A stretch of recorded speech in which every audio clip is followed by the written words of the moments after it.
एक recent case discuss करते हैं। तो कोर्ट में एक एप्लीकेशन लगाई पुलिस प्रोटेक्शन की एक लिव इन कपल ने। तो जो लड़की थी वो शादीशुदा थी, लड़का शादीशुदा नहीं था। तो जब ये मामला हाई कोर्ट में पहुंचा, उसमें जज ने जब थोड़ा इंक्वायर किया तो मामला ये निकल के आया कि जो लड़का है, जो लड़की है, उसने अपने हस्बैंड पे केस कर रखा है डाइवोर्स के लिए, साइटिंग की डोमेस्टिक वायलेंस है और ब्ला ब्ला ब्ला जो भी 498 के अंदर होता है। ठीक है, ग्रेट, बहुत अच्छी बात है। नाउ उनका डाइवोर्स अभी फाइनल नहीं हुआ है, प्रोसीडिंग्स चल रही है, सुनवाई हो रही है, एविडेंस हो रहे हैं ना, ऐसे बहुत सारी चीज प्रोसीजर जो है वो चल रहा है। इसी बीच वो अपने एक या जो भी बॉयफ्रेंड बोल लो, लिव इन में रहने लग जाती है। और तो उसके हस्बैंड को पता चलता है तो वहाँ भी मारने पहुँच जाता है। ठीक है, तो उसने बोला, फिर वो कोर्ट के थाने गए वो लोग।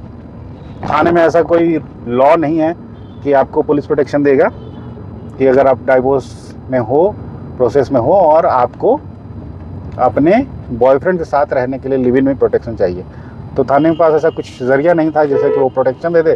तो उसने हाई कोर्ट का दरवाजा खटखटाया। हाई कोर्ट में जज साहब ने जब कुरेदा तो मैडम बोलती है कि मेरा हस्बैंड मारता था तो इसलिए मैं उससे अलग रहने लगी, उसके बाद ये मेरा बॉयफ्रेंड है तो मैं इसके साथ लिव इन में रहती हूँ। तो जज साहब ने इंडियन कल्चर का हवाला देते बोला कि तुम शर्म वरम है कि नहीं, कि क्या कौन से कल्चर में जी रही हो तुम। हस्बैंड से डाइवोर्स फाइनल नहीं हुआ, उसके बाद तुम रहने लगी हो वहाँ बॉयफ्रेंड के साथ और पुलिस प्रोटेक्शन मांग रही हो। मतलब अजीब ही दुनिया हो गई। लिटरली जज साहब ने ये वर्ड बोला कि मतलब तुम क्या इंडिया में रहते हो, कहाँ रहते हो तुम, कोई मतलब शर्म लिहाज कुछ है ही नहीं तुम्हारे अंदर। बोला कि अगर तुमको डोमेस्टिक मारता पीटता है तो जाओ केस करो डोमेस्टिक वायलेंस का उस पर हस्बैंड पे, तो तुम पुलिस प्रोटेक्शन क्यों मांगना हो? किस ऐसा कोई लॉ नहीं है और तुम्हें शर्म आनी चाहिए पुलिस प्रोटेक्शन मांगते हुए भी कि बॉयफ्रेंड के साथ रहने के लिए पुलिस प्रोटेक्शन चाहिए। आजकल लड़कियाँ, मतलब मैं सारी लड़कियों को नहीं बोलूँगा लेकिन कुछ एक लड़कियाँ, और इन लड़कियों के दिमाग में चल क्या रहा है, लड़कियाँ तो नहीं बोलूँगा, औरतों, इन औरतों के दिमाग में चल क्या रहा होता है जब ये ऐसी हरकतें करती है। सब में लड़के एक जैसे नहीं, सब लड़कियाँ एक जैसी नहीं होती, लेकिन ये rarest of the rare cases है जहाँ की लिव इन में मतलब शादी, डिवोर्स डिक्री नहीं हुआ, फाइनल नहीं हुआ, बॉयफ्रेंड के साथ रहने लगी, वहाँ उनको पुलिस प्रोटेक्शन चाहिए। तो अच्छा हो जज साहब का कि थोड़ा लॉजिकली इन्होंने सोचा, नहीं तो बहुत सारे जजेज रहते तो शायद पुलिस प्रोटेक्शन दे भी देते।